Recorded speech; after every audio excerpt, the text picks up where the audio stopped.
Ladies and gentlemen, welcome. We're honored to be here today with Shawn Buckley. He's going to be answering some important questions. He is the president of the Natural Health Products Protection Association. He is a constitutional lawyer who has been fighting for health rights for Canadians for decades, as well as the right to access natural health products. He is also one of the leads at the National Citizens Inquiry, which was an incredible historical documentation of the COVID response. Thank you so much again for joining us today, Mr. Buckley. Really glad to be here, Glenn. Excellent. Thank you. So listen, we've got some important questions to ask here, and I've got two right off the top of my head. Will there come a day when Health Canada will restrict Canadians' rights to buy natural health products like vitamins and minerals, probiotics, herbal remedies, children's multivitamins? Will there come a day when Canadians will no longer have the right and freedom to choose the medical system of their choice, i.e., that is accessing natural health providers like naturopaths, homeopaths, traditional Chinese medicine practitioners, acupuncturists? Do you foresee this coming? Because you put up a recent post that's quite alarming about the restrictions and measures that Health Canada is putting into place that seems like an attack on the natural healthcare industry. Yeah, no, that is a full question. So yes, and we did put out a discussion paper. So I think you'll probably put a link to it, but also people can go to nhppa.org. We're actually in the process of that happening right now, Glenn. So for years, Health Canada has been pushing us into this pharmaceutical model. And it's actually only because Canadian citizens have in the past been so involved in trying to protect their access to natural products that we have what we have now. But as part of this international harmonization of regulations, we're moving into a full pharmaceutical model. So as far as the consumers go, we are going to see a dramatic reduction in our access to products. Now, understand politically, there's still got to be something on the shelves. So I think, you use vitamins as an example. I think we're still going to have access to vitamins. Although Health Canada will continue to play this game where, the label amounts are so meaningless that they won't do you any good unless you have a healthcare practitioner telling you, well, wait a second, 1,000 IU a day of vitamin D, you might as well not even take it. You're in desperate need of vitamin D. But if you follow that label instruction, it's going to be meaningless. Take this amount, right? So, but it's going to become almost impossible for the healthcare practitioners to tell you that. So not only so for all our multi-ingredient products that are actually used for health conditions, those are going to be taken away from us. And that process is starting right now. So, and I'll try to simplify, but there's a process called the self-care framework. And there's about 7 or 8 steps Health Canada told us they would be taking when they announced this in 2017. 3 of those steps we're in the middle of right now. And so the ones we're in the middle of right now is Health Canada is imposing really high new fees on the natural health community. So their estimate per year for these new fees on the natural health community is a little over 118 million a year. But they say, but these fees aren't included yet, but it's going to dramatically increase the regulatory burden. So it probably be double that for the industry. So the prices are going to increase. The number of products is going to decrease. So if you're a consumer, and let's say your product isn't taken away, but now it costs 25% more or 40% more, and this is just ignoring the inflation things that we're fighting, well then, and you can't afford it anymore, then you've lost the product anyway. And Health Canada is creating this whole regulatory arm to make sure that nobody makes truthful health claims. The only claim they will allow is what's on the label, and they're going to be restricting even what you can say on the label. But more scary than that is so we have what's called the natural health product regulations, that the regulations that allow us to currently get permission to sell a natural health product. And when you get permission, whether it's a natural product or a drug, you have to show that it works for what you're saying it's going to be used for. And then you have to show safety. And I mean, safety, it's a breeze. But showing that it works, let's say, you're a small starting out company and there's no way you're going to run double-blind clinical trials or something. Well, you can use traditional use evidence. So like, let's say, people were having scurvy-like symptoms because there's not enough vitamin D in their diet or C in their diet. Well, you could literally use the British naval records to show that vitamin C is good for scurvy and come up with a product that's high in vitamin C to treat that. And I mean, in some traditions, like herbalists and traditional Chinese practitioners, the evidence goes back like it's not just centuries, but thousands of years. So, I mean, we know vitamin D works. We know vitamin C works. We actually know a whole bunch of plants and herbs work for specific conditions. And right now, you can just use those traditional references. Well, we're going to lose that. That's yeah. I mean, this is a very scary thing that you're talking about. This is our right to choose what is best for our bodies. I mean, many people have done the research to realize, listen, this pharma medication has a lot of side effects. I would like to avoid that, try and go a natural route before doing this. And this is how most people come to natural healthcare. Restricting labels and their use basically of what they can actually treat is bottlenecking the market towards pharma, because pharma will now have all the answers. Well, it's even worse than that, Glenn. So we are fighting for our right to be able to continue to access natural health drugs. So that's why you and I are having a conversation, because we're going to lose that. But even the philosophical foundation of our drug regulations are just an affront to, sovereignty over our own bodies. Because the premise of our Food and Drug Act is that they just make every treatment illegal. Doesn't matter whether it's chemical or drug. In Canada, we made a policy decision in the 30s, and this was just prompted by the chemical drug industry. So the bottom line is every treatment's illegal. If you and I go out on a hot day for a long walk and I see, jeepers, you're starting to get lethargic and, you're clearly dehydrated, and I've got water with me and say, well, Glenn, have some water, you're dehydrated. I've just broken the law. Because I've offered you water as a treatment for dehydration. Let's ignore that it works, and let's ignore there's lots of truthful information that water treats dehydration. I haven't gotten Health Canada's permission because it's illegal to use anything for a treatment purpose. Now, that is an affront to human sovereignty. And then we structure our drug regulations where for any serious condition, you have to go through a process that costs basically $1 billion. So if you don't have a patent, you're never going to spend the money or raise the money to be able to go through that approval process. And this is by design. So it means that in Canada, it's functionally illegal to treat any serious health condition with anything but a chemical pharmaceutical drug. And, but the real purpose of our drug regulations are to protect those intellectual property rights. So what's happening with the self-care framework is they're going to be imposing those strict chemical drug kind of approval process lower down into moderate and non-serious conditions to kind of get away from product.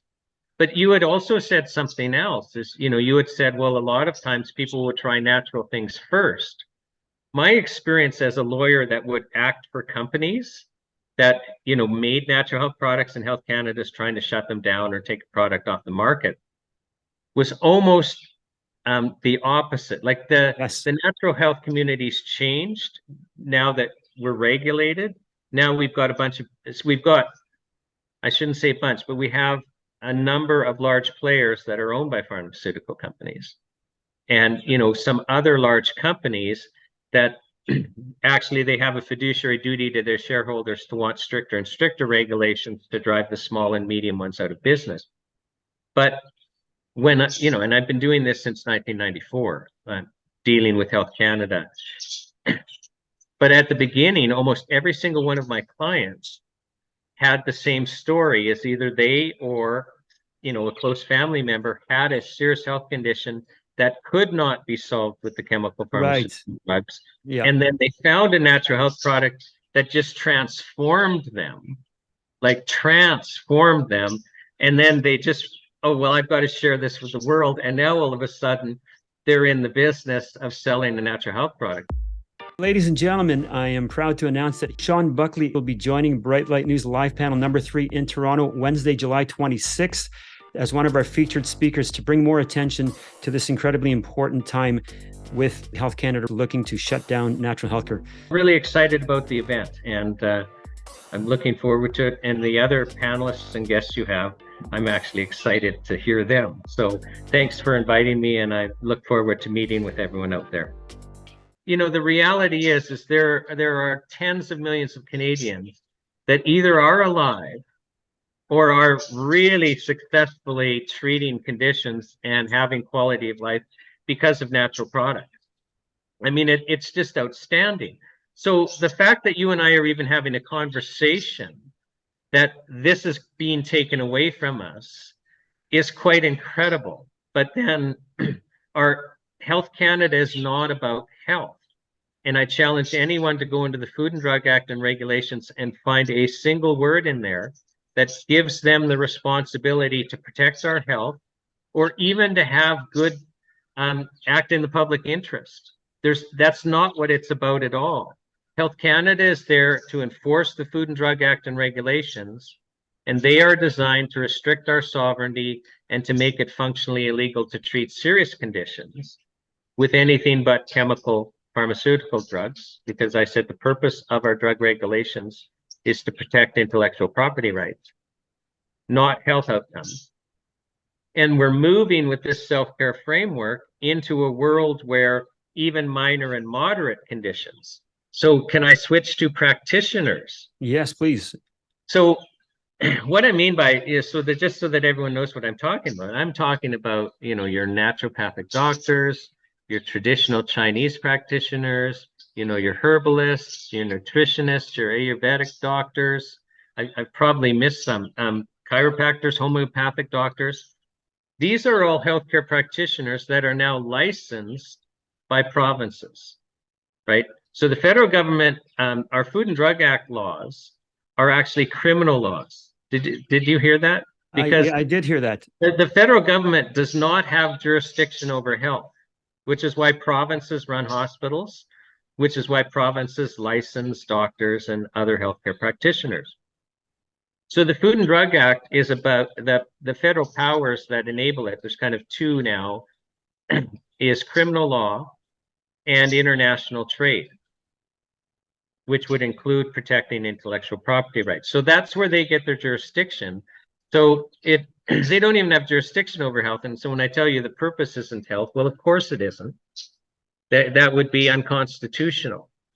So under this self-care framework, Health Canada, and you won't find this online, Health Canada has been rather secretive about it, but in 2017, they marched across the country to announce to the natural health product industry, here's this self-care framework, here's what it entails, and you know, here's what's coming, and it's non-negotiable. Don't even talk to us about it. And they had slides up there, and so we took pictures of the slides. So when we switched to the self-care framework, and it's in the discussion paper, a couple of the Health Canada slides made it clear that when we transition to these new regulations, you're not going to be able to get licensed as a self-care product. You'll have to go into the more onerous new drug regulations, which you can't get to. So you're not going to be licensed as a self-care product for any condition that is serious enough that you would seek the advice of a healthcare practitioner licensed by a province. So if it's something you would go to a naturopathic doctor for, or a homeopathic doctor, or a nutritionist, or a traditional Chinese practitioner, and the list can go on. Well, that's not the type of condition for which you can get licensed now under a self-care product. So if you can't get a license for the types of things that these healthcare practitioners treat you for, can we realistically expect that those products are going to be on the market for those practitioners to use? So this is the problem. And they don't want those practitioners out there. They only want us going to medical doctors. And if you think otherwise, we're just going to have to disagree on that. But I mean, it's just not going that way. And so my one of my biggest fears with this is we're going to lose our practitioners, because if they don't have the means, if they don't have the products that they're currently using to help you, then how are they going to stay in business? And they're not. And how are they going to be able to help you? Well, they're not. And that's one of the scariest things about this self-care framework. So you have to read this discussion paper. It's long. It gets a little technical, but persevere. But the reason you have to read it is part of it is the history of kind of how we got where we were. And I think it's important for you to know that what's happening is a betrayal of, consumer movements before. And part of it also is to introduce to you the idea of understanding how to react when the government says they have to take away your rights and freedoms because there's a risk, because you need to be protected. Because true to form, because this is every time the government's taken away one of your freedoms. All I hear is more control. But it's because you need to be protected. They push the fear button. Yeah. And so Health Canada and the Auditor General has stepped in as part of this propaganda tool and has done this report showing how dangerous things are and how we need stricter regulation, like risk, risk, risk, be afraid. And so listen carefully, because this will keep happening to you. So I'm not even just talking about this time, but every time the government tells you you need to be afraid, first of all, you really do need to be afraid, because the government's you now should be afraid of the government, not what they're telling you the risk is. And you have to dig somehow yourself, or find somebody who's done the digging, or find somebody to do the digging for you, to find out, well, what really is the risk, and then compare that to other risks you face. So let's take natural health products as an example. So in this discussion paper, I went back to a risk analysis done by Professor Ron Law, who's a risk analysis expert. He did this for a client of mine in 2004. Now, I've got much more current ones. So you'd ask, well, why would you go back and use one from 2004? And it was based on Canadian government statistics then. And I chose that one because we weren't regulated until 2004. So prior to 2004, if you went into a health food store, and I mean, the shelves were full, completely unregulated, no government regulation at all. Did you feel afraid in 2004 when you walked in a health food store? No. Not at all. Anytime before that? No, it wouldn't even occur to you that there was a problem, because there wasn't a problem. And we've lost a lot of products, and products have been dumbed down, and products have gotten way more expensive because we started regulating. But my point is if we need stricter regulation, then 2004 should have been the Wild West. We were unregulated. So that's when products should have been killing people gangbusters, and they haven't killed anyone. And also there were more products on the market then, because regulation, when you increase a burden, you drive products down. So the shelves are full, but you might have 500 licenses for vitamin C. And so a health food store might have, 10 brands type thing. And we do have good selection now, although, as I say, products are dumbed down, which is a different conversation. But we're talking about risk. So this is an appendix that I put into this discussion paper. And what happens here is Professor Ron Law had basically, using Canadian government statistics, had compared, relative risks. He picked the risk of being killed on a Boeing 747 flight. You were 14 times more likely to be struck by lightning than to be killed by a natural health product. Now, if we were to start this show and to say, no, we really need you to answer this question seriously, no holds barred, you be totally truthful, you commit to being truthful. We want you to write down for us every freedom that you are willing to give up to protect yourself from being struck by lightning. There would be none. You would not be able to think of a single freedom that you would be willing to give up to be protected by being struck by lightning. Exactly. And so if you are 14 times more likely to be struck by lightning than you are to be killed by a natural health product, well, you certainly are not going to give up your right to access natural health products because of any real risk. I mean, it's a joke. But if you look at this, like, so I've talked about lightning. Well, this chart points out that you are 428 times more likely to be killed bicycling than to be killed by a natural health product. And I mean, nobody's afraid of going bicycling. You are 714 times more likely to be killed in a school bus. And you are 1,071 times more likely in Canada to be violently murdered than to be killed by a natural health product. 1,071 times. So the point I was just trying to make with this is that there is no risk. But the flip side is there's a danger to removing these products from the market.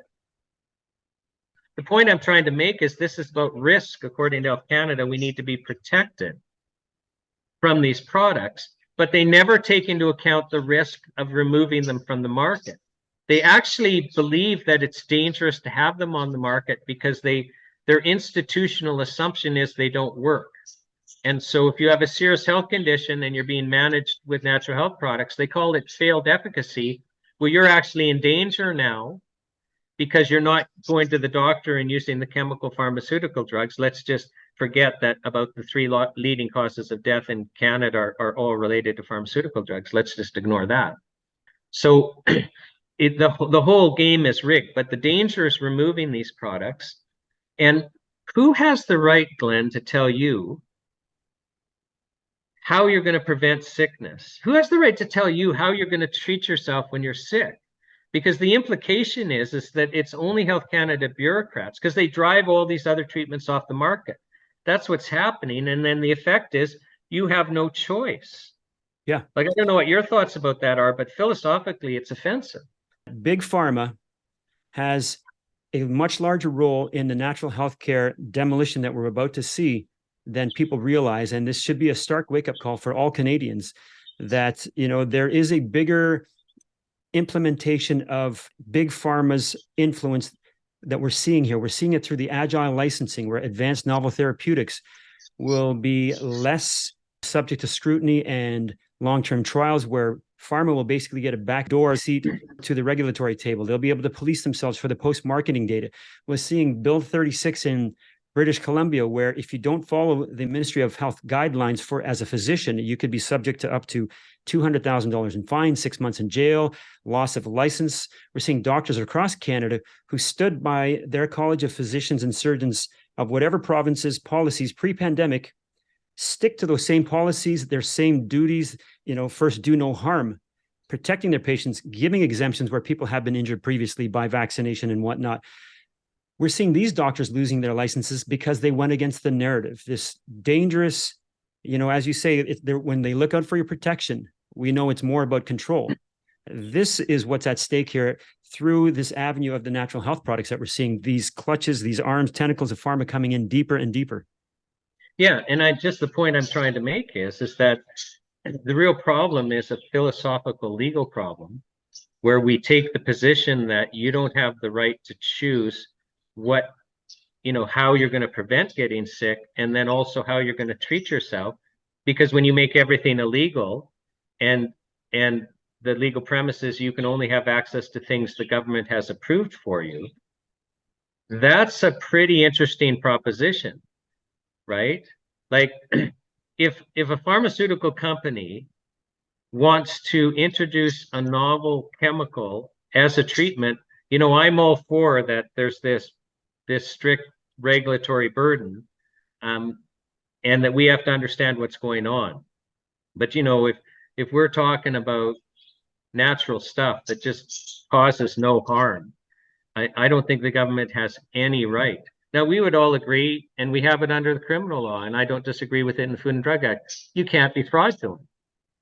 And I wouldn't agree. I think it would be a good idea, like, rather than restricting truthful health information, why don't we make it the law that no, you can sell stuff, like, now it's in the area of natural health products, but you actually have to be 100% truthful about every scrap of information you have, and so that it's apparent what you don't have.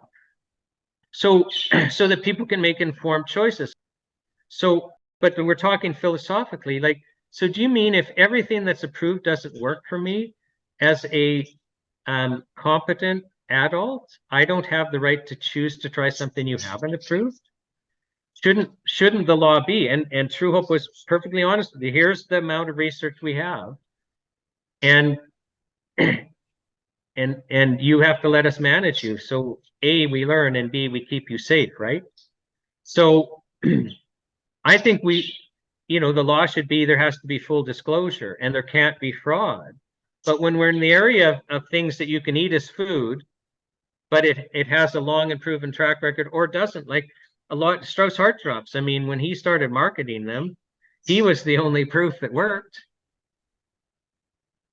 Well, but so should we be in a world where he can't invent them and can't market them? That's where we're going. We're already there with the NHP regs, but you know, Well, I think these are incredible points that you raise. Great philosophical discussion. When you have these products that work, that have long-standing peer-reviewed evidence, like vitamin D, being shot down by the government during COVID, and you had Health Minister Patty Haydu saying that vitamin D is fake news. At least 75 recent studies have shown that optimal vitamin D levels significantly reduce susceptibility to COVID-19 and significantly improve health outcomes if people do get infected. I would encourage the member opposite to not fall prey to the myriad of fake news articles that are circulating around the internet about ways that people can protect themselves from COVID, and trust that the Public Health Agency of Canada only puts science-based credible documents up. How do we as consumers, how do people in industry and practitioners fight back against what seems to be an arm of Big Pharma, which is Health Canada? The group that I wrote the discussion paper for, the Natural Health Product Protection Association, we're going to in the next couple of days put an action plan on our website. But those action plans are going to keep changing. So I'd actually like everyone to get on our email list so that we can email the alerts. We're actually, because we've been in hibernation for a while and we're resurrecting ourselves, have literally no social media presence. But once we get those accounts up and running, join them also, so that we can plug you into what's happening, because we're going to have action after action after action. So I'm asking you, just because right now email is the only way we for sure can contact you, go to www.nhppa.org. Find where you sign, you give us your email address so that we can send you emails and become part of that. So we will give you action plans. So for example, I mean, I'm going to be working on actual meetings with your MP are the most highest level of getting their attention. It's just like, Glenn, let's say I'm a friend and I want to talk to you about something that's bugging me about you. Well, if I show up on your door and say, hey, let's have coffee, and we have a personal meeting, that's actually the most persuasive way. It influences you more than any other means of communication. The next level would be me phoning you, because we're still having a conversation. The next level down is if I wrote you a handwritten letter. And we don't get lots of letters right now. So you get a letter from a friend saying, Glenn, you hurt me here or there. It's not as good as an in-person meeting or a call, but it's still pretty good. Way down on that is an email. And down lower is, like an email petition or something, like an email that's a form email. Like MPs get lots of form emails because it's so easy. Oh yeah, click, send this to your MP. So it's the amount of investment you put into it, because as you go up in importance, it's more of an investment for you. And that's why, so we're actually going to want to equip you. Here are the talking points. Read the discussion paper so you understand. Take a copy to your MP's office personally and demand a meeting, and phone them. And we're not talking just one meeting. And we want you to write to your MP, and we'll give you a whole list, and the Prime Minister and the Minister of Health and the Auditor General and so on. And not just once. Right? And write your letter and print out the discussion paper and staple it. We want, the last time we had this fight, a big fight in 2008, I was leaving I was being escorted out of a meeting that we had at the Prime Minister's office in Ottawa. And Laurie Thronis, who was the number 2 of Ministry of Health at the time, he later became an MLA in BC. he's escorting us out. And Peter Helgeson, who was with me, said to Laurie, hey, Laurie, have you read Shawn's discussion paper on Bill C-51? And you know how in cartoons, if someone gets mad, a red line goes up there? Yeah. It actually happened. It's the only time I've ever actually seen a red line go up. So I don't know how that happens, like physiologically, but it's a true phenomenon. And so, his blood pressure has just risen. We're going to call that the Buckley effect. And he said that the mail was so bulky coming into the Minister of Health's office, it was coming in every day in multiple wheelbarrows. Because what people were doing, this discussion paper, like the one I'm asking you to read, was like long. People would print the thing out, write their own letter, staple the two together. So the mail was huge. We need to do that again. Like we had MPs telling us no issue had shut down their offices. We need to shut down every MP's office in Canada, starting in about a week to 10 days and not ending, which means you're meeting and you're calling your MP. You're calling every MP in Canada and writing, like, we need you to become active. So we'll give you the action plan. We're seeing exactly like you said, if you don't think healthcare is under attack, ethical physicians and natural health products are not under attack. Again, let's just look to the doctors who are being investigated and losing their license now throughout COVID. I spoke with a German physician, and he let me know that there is a female German physician who was just sentenced to 2.5 years in jail for writing exemptions for patients who legitimately needed them during COVID. I mean, we're seeing a scary world where there's an authoritarianism, top-down dictates. If you don't follow government policies now in terms of your health, in terms of your choice of where you're going to get your products from, I mean, we're going to be left out in the cold and just taking pharma products. But you've just brought up something very scary. So you brought up this example of this German doctor. Now, the COVID pandemic's over, but they're still, for public policy reasons, deciding to actually sentence her to jail. Yep. You said 2.5 years for writing exemptions under COVID. Now, you understand that the reason why they're doing that, Glenn, is to scare the German physicians for the next pandemic, so that not a single one of them will dare writing an exemption for the new mRNA vaccine for the new threat. That's what that's for. So like none of this happens without a reason. And the reason is so they're positioning to condition the existing doctors next time. If you're going to write an exemption on the next pandemic, you understand you're going to jail, and not a single one. I can't say it. Some will still step out, because some people, they just can't act unethically. The inner moral turmoil is too much. But the beautiful thing, Glenn, is we see example like that's going to wake some people up in Germany and around the world, and we're getting closer and closer and closer to that critical mass where we all just say, okay, the emperor has no clothes. This is totally off the rails, and we're just not going to pretend this is okay anymore. So yeah, I think you're right.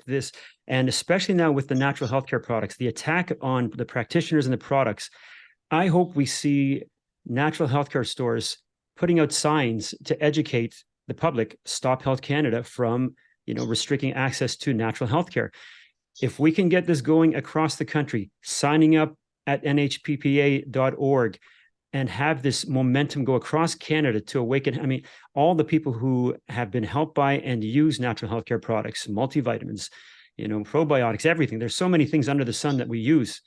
We could see a real revolution in terms of helping people to awaken and fight. What we're seeing is, big pharma corruption invading our regulatory bodies to be able to allow them greater market access. I think it's such an important threshold moment now. You're saying something that is super important. Like a lot of people will watch a podcast like this and actually the majority and do nothing. And this is real. This is happening. We are going to lose access to natural health products. And I promise you, if you sit still on this one, you will regret it. So when Glenn and I are saying, no, you plug into the NHPPA, you actually give us your email address. We don't flood anyone. You're not getting a weekly email from us. but you are going to get an email saying we've got this campaign starting, plug in. And we need you to plug in. This is not one you can sit out. So please put yourself in a position where you can be plugged in and then do it. And it is work. And it's scary to go to your MP's office and have an in-person meeting, and they're going to dismiss you and basically say Health Canada is okay. They're going to have talking points. They're going to respond to your letter with canned responses, basically written by the government, even the opposition. We want you, because we want to make it clear to the government that this is a citizens movement. So before you mail your letter, we want you to scan it and upload it to our site. If you're going to go and meet with your MP, we want you to, take a picture of you outside their door. Or we want to be cataloging everything that's happening. And we also want you then to upload your letters that you get because what we find is even the opposition party letters are often identical to the government party letters. And how does that happen? That just suggests a whole different level of collusion. So it's just really fascinating, and you're actually going to have fun if you start participating, but you have to. And it's uncomfortable and it's hard, but this is going to determine what type of world we have in the very near future. Very well said. Every single one of us will be needed to take back our rights and freedoms. And, the saying goes, freedom isn't free. Make yourself uncomfortable. Do what you feel inside, because if you don't, you're going to lose contact with your soul, and you're going to lose, the right to take care of yourself and your family. Mr. Buckley, I want to thank you so much for everything that you're doing, and we hope to talk to you again soon so that we can get an update on further actions and where this is all headed. Glenn, it's just a pleasure. I really respect what you're doing. And I mean, you're putting yourself out there, and you're waking people up, and you're doing everything you can. So I'm honored to be on your show, and thank you for what you're doing. All right, ladies and gentlemen, at this incredibly important moment in Canadian history, we hope that you will come out and join us at Bright Light News Live Panel number 3, whether in person in Toronto at the Eglinton Grand, July 26th, or via live stream, to talk about what is happening in terms of Canadian medicine, the persecuted doctors, the top-down dictates of a medical system that is becoming more pharma-controlled by the day, as well as the war now on natural health care. So please join us, Dr. Roger Hodkinson, Dr. William Mackis, and of course Shawn Buckley, Wednesday, July 26th at the Eglinton Grand in Toronto. We look forward to seeing you there for this important event.